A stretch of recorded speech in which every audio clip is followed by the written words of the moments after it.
کھو گیا جو مطلب ہفتاد و دو ملت میں، سمجھے گا نہ تو جب تک بے رنگ نہ ہو ادراک۔ ایک شرع مسلمانی، ایک جذبہ مسلمانی ہے، جذب مسلمانی سرِ فلک افلاک۔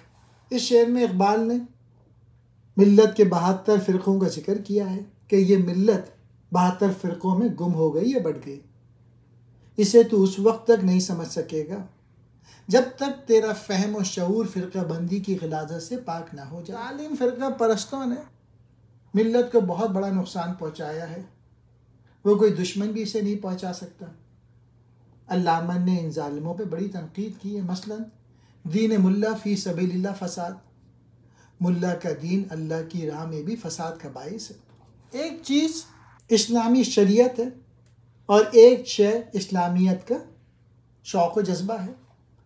اصل چیز شوق و جذبہ ہے جو کہ عرش کا ایک بھید ہے، یعنی جب کوئی ملت کا نوجوان عشق حقیقی کے جذبوں سے سرشار ہو جاتا ہے تو اس کی رسائی اس محبوب حقیقی تک ہو جاتی ہے۔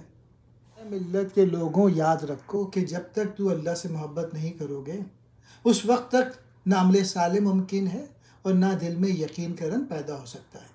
ہفتاد و دو ملت، 72 فرقے، بے رنگ نہ ہو ادراک، عقل میں فرقہ پستی کا کوئی رنگ نہ ہو۔